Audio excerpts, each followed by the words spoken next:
真的要拿稳了。知道了，老大。 Cerita diawali dengan memperlihatkan tiga sahabat yang sudah saling menganggap saudara. Ketiganya adalah anggota gangster yang sedang dalam tugas mengantar uang milik kelompok, yang mana dalam perjalanan menuju ke tempat tujuan, ada sebuah mobil yang berhenti di tengah jalan yang ternyata...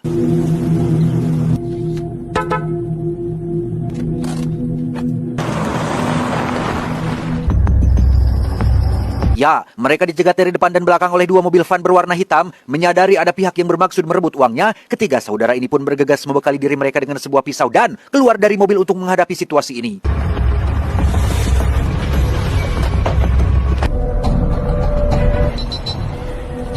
Berlokasi di samping bawah jalan, mereka dengan santainya melempar koper itu ke arah lain, yang meskipun pihak musuh berjumlah tidak sedikit, ketiga bersaudara ini pun tak menunjukkan rasa takut sedikit pun dan...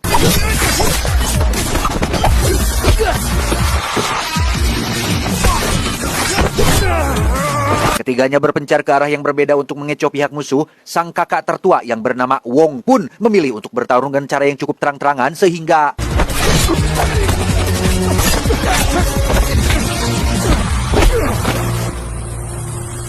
Selesai pertarungan, Wong CS pun kembali berkumpul dengan koper yang sudah raib, di mana dua adiknya yang mengaku jika koper itu berhasil direbut oleh pihak musuh dan mereka tidak bisa berbuat apa-apa.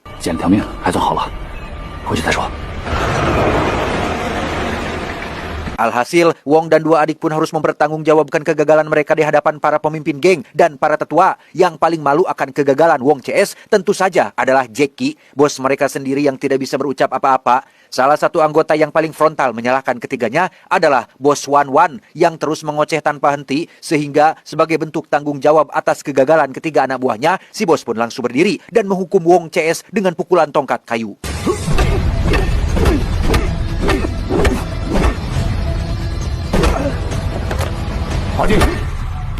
Selesai halakoh, Wan Wan terlihat sedang mendekati beberapa bos dari kelompok lain. Hal ini seiring dengan pemilihan ketua geng yang akan diselenggarakan dalam beberapa pekan lagi. Barang siapa yang terpilih menjadi ketua geng, maka ia akan memimpin semua kelompok termasuk bisnis yang ada di dalamnya. Sehingga tujuan Wan Wan mendekati rekan-rekan bos adalah untuk mendapatkan dukungan penuh dari mereka semua.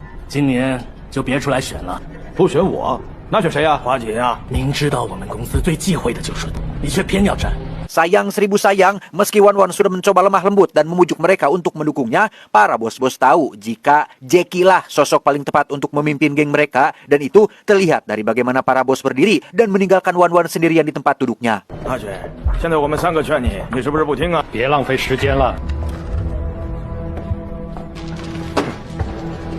Kembali ke Wong CS yang sedang berendam di tampian, tak lama muncullah bos Jackie yang datang dengan karakter aslinya. Di depan tetua dan para bos-bos, Jackie memang terkesan serius dan berwajah sangar. Tapi aslinya, bos Jackie adalah sosok yang sangat baik hati dan perhatian. Hal itu dibuktikan ketika beliau meminta maaf sudah memukul mereka bertiga tadi. Hal itu beliau lakukan demi untuk menjaga harga diri kelompok mereka, dan Wong CS tentu saja sudah mengerti akan hal tersebut. 他最抠门了，叫他出点钱跟要他命一样啊！爱慕虚荣的，我去你的！你还好意思说你带劳力士，老大带帝舵啊？谋权篡位。 Malam harinya, kita akan benar-benar dibuat terkejut saat mengetahui jika kopernya tidak hilang, melainkan sengaja disembunyikan oleh kedua adik Wong, yaitu Tang atau Tatang dan si Fei. Di mana aksi keduanya akhirnya diketahui oleh Wong yang langsung meminta kopernya dikembalikan. 真是你拿的。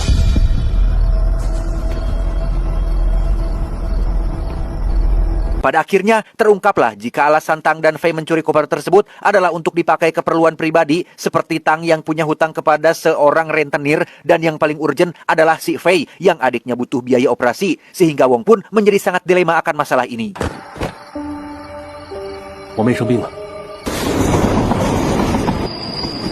Karena mereka berdua sudah jujur dan menjelaskan apa masalahnya, Wong pun setuju untuk istilahnya meminjam dulu sebagian uang milik geng untuk biaya operasi adiknya si Fei. Yang setelah operasinya selesai dilakukan dan adik Fei sudah sehat, Wong CS terpaksa menemui seorang pengepul barang curian untuk meminta satu pekerjaan agar bisa mendapatkan uang ganti yang sudah mereka pakai. 怎样？想要多少？我们想要600万。 Pekerjaannya sendiri adalah mencuri perhiasan yang katanya berada di salah satu ruko di sebuah supermarket, yang tanpa berpikir panjang lagi, Wong CS langsung beraksi malam itu juga.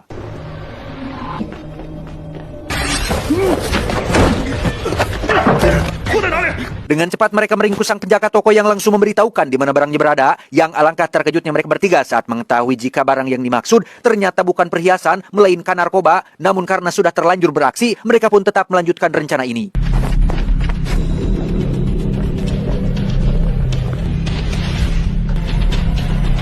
Dan ya, muncullah sepasukan preman yang bermaksud mengambil barang tersebut, sehingga tak punya pilihan lain, Wong CS harus kembali merasakan adrenalin.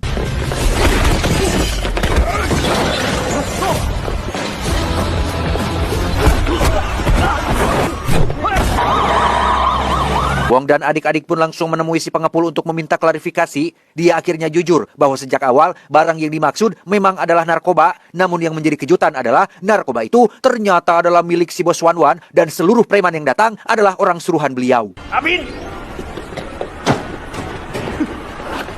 Meski begitu, Wong CS tetap mendapat bayaran dari si pengepul sesuai kesepakatan di awal. Uang itu Wong gunakan untuk mengganti uang yang mereka pinjam dari koper. Sisanya ia berikan kepada kedua adiknya seperti si Fei yang masih butuh biaya pengobatan sang adik dan si Tang yang butuh untuk uang untuk membayar semua utangnya. 2、4，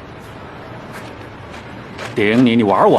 Tak membuang waktu, Wong langsung menemui Bos Jackie untuk mengembalikan semua uang yang sempat hilang. Bos Jackie tentunya bukan orang bodoh yang bisa diwaduli begitu saja, sehingga setelah Wong didesak terkait dari mana kamu mendapatkan duitnya, Wong akhirnya jujur bahwa uang tersebut sempat ia pakai untuk membantu kebutuhan kedua adiknya. 这世界有时候就是这么荒唐的，怎么会这么巧呢？ Gara-gara kedua adiknya, terutama si jangkar kehed Tatang, Wong pun harus menahan malu, mengakui semua kehilafannya di hadapan sang dunungan. Namun meski sudah melakukan kesalahan yang terbilang sangat fatal, Bos Jackie tetap sabar, bijak, dan tidak amak-amakan. Justru beliau meminta Wong dan adik-adik untuk tetap tutup mulut dan jangan sampai masalah ini diketahui oleh orang lain.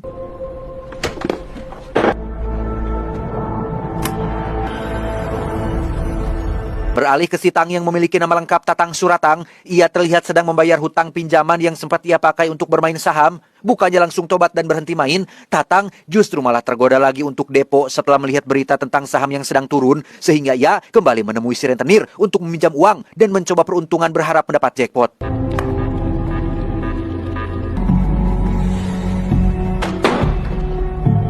Dan boncoslah Tatang untuk yang kedua kalinya. Semua uang pinjaman yang ia depositkan langsung hilang, raib, lenyap setelah sahamnya anjlok drastis. Dan kini ia harus pasrah dibawa menemui majikan si rentenir yang ternyata...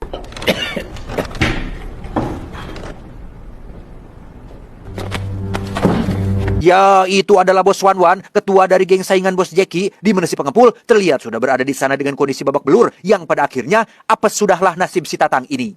你就照我呀！啊！ 出来听不见。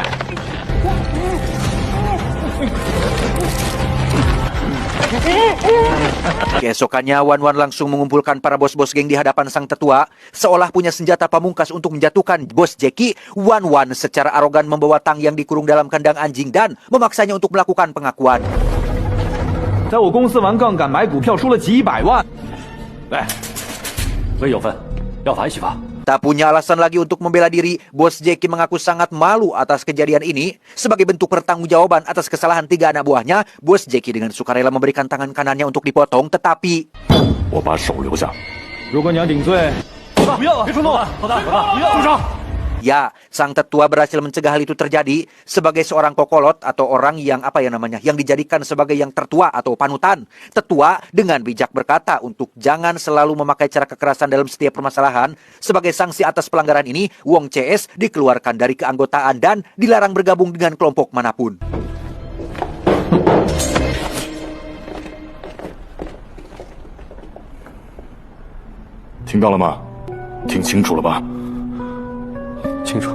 Berlokasi di jembatan layang, Wong pun memarahi kedua adiknya terutama si Tatang yang selalu menjadi beban. Dengan fakta bahwa mereka sudah bukan anggota gangster lagi, kini Wong CS hanyalah kokok-kokok Cina biasa yang tidak punya pekerjaan.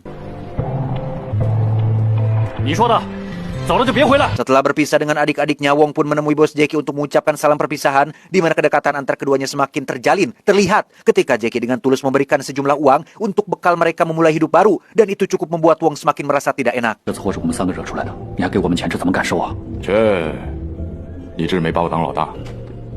不管怎么说，他的出发点也全都是为了兄弟。 Selesai berpamitan dengan Wong, Bos Jackie pun pergi menemui Wan Wan untuk meminta satu hal. Bertahun-tahun bersama dalam lingkaran geng ini, Bos Jackie tentu saja sangat paham betul watak dan cara berpikir Wan Wan. Meski Wong dan adik-adiknya sudah tidak berada dalam kelompok, Wan Wan akan tetap menghabisi mereka bertiga karena sudah mencuri narkoba miliknya. Sehingga kedatangan Bos Jackie ke sini adalah untuk memohon agar Wan Wan mengurungkan niat tersebut. Jika perlu, Bos Jackie bersedia mundur dari pemilihan dan mempersilahkan Wan Wan untuk maju sendirian. 我选不选都无所谓。如果你肯给他们3个一条活路走， Tepat saat Bos Jackie pergi dari sana, Wan Wan rupanya sudah mengirim bala pasukan untuk menghabisi Wong CS di tempat yang berbeda, sehingga inilah yang terjadi.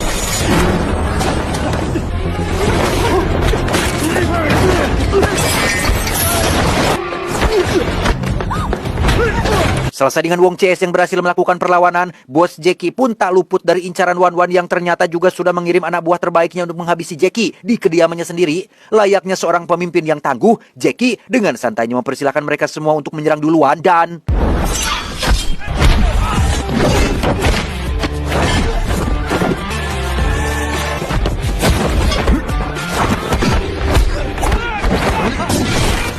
Ya, Jackie berhasil menumbangkan semua kroco-kroco dan menyisakan satu sebagai pembawa pesan kepada Wan Wan, di mana Jackie sempat terkena satu tusukan di bagian perut tepat saat Wong datang ke sana untuk membantu.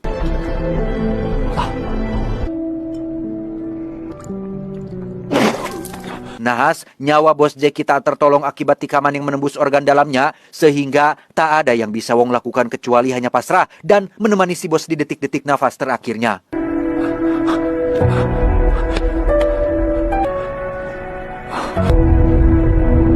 Keesokannya di upacara pemakaman Bos Jackie, semua anggota dari berbagai kelompok pun hadir untuk berduka cita, di mana Wong CS yang sudah ditendang dari geng pun tetap memaksa untuk datang tepat saat Wan Wan baru tiba di sana.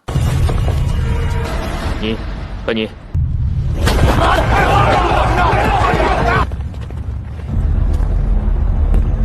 什么事这么吵啊？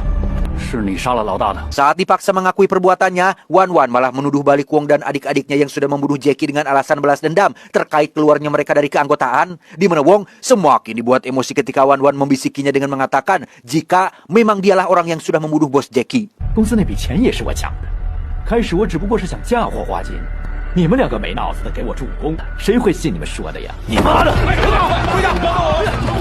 Singkat cerita, hari pemilihan pun tiba. Wan Wan akhirnya menjadi kandidat terpilih untuk menjadi ketua baru di kelompok ini, di mana tetua sendiri tidak bisa berbuat apa-apa karena itu sudah jadi aturannya. 选完了，未来的日子呢，我阿群保证。 Di saat yang sama, Wong CS masih nengtelih kepada Wan Wan yang sudah menghabisi Bos Jackie yang sudah mereka anggap sebagai ayah sendiri, sehingga untuk demi harga diri dan membalaskan kematian Bos Jackie, Wong CS sepakat untuk melakukan balas dendam dengan mengajak serta teman-teman seperjuangannya.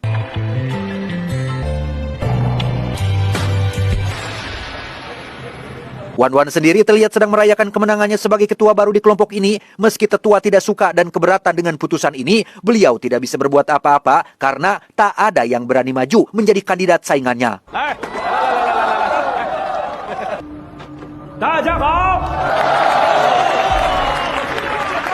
Dengan wajah tanpa dosanya, Wan Wan pun berpidato di hadapan para bos-bos dengan berakting seolah masih berduka cita atas kematian Jackie, yang ketika pidatonya mulai lebay dan membahas hal-hal yang tidak relevan, Wong CS pun datang dengan membawa seabrek pasukan.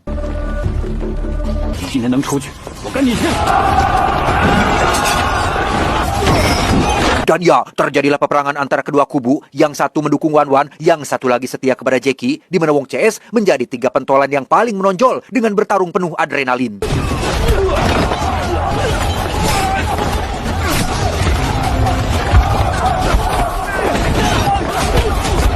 Karena Tatang terlalu bersemangat, ia tak sengaja telah merusak tiang bambu yang tinggi menjulang sehingga...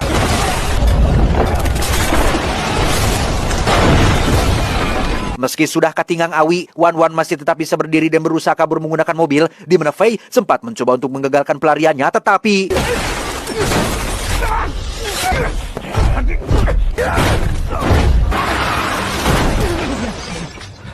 Ya, darah Wong dan Tatang pun semakin mendidih ketika melihat Fei mati tertancap awi, di mana Tatang berhasil naik ke atas mobil dan melakukan satu serangan sampai akhirnya... Ya, Tatang pun akhirnya maut setelah dilukai di bagian leher. Tak lama setelah para polisi datang ke lokasi, Wong sempat ragu untuk menghabisi nyawa Wan Wan. Namun, dengan fakta bahwa bos Jackie sudah tidak ada dan kedua adiknya juga sudah kehilangan nyawa, Wong pun tetap melanjutkan niatnya yang membuat para polisi tidak punya pilihan lain selain mengambil tindakan tegas.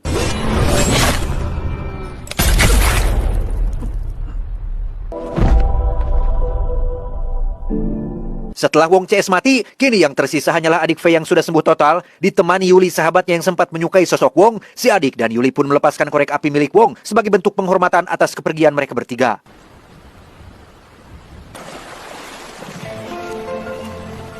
Tamat ending yang cukup menyesakan.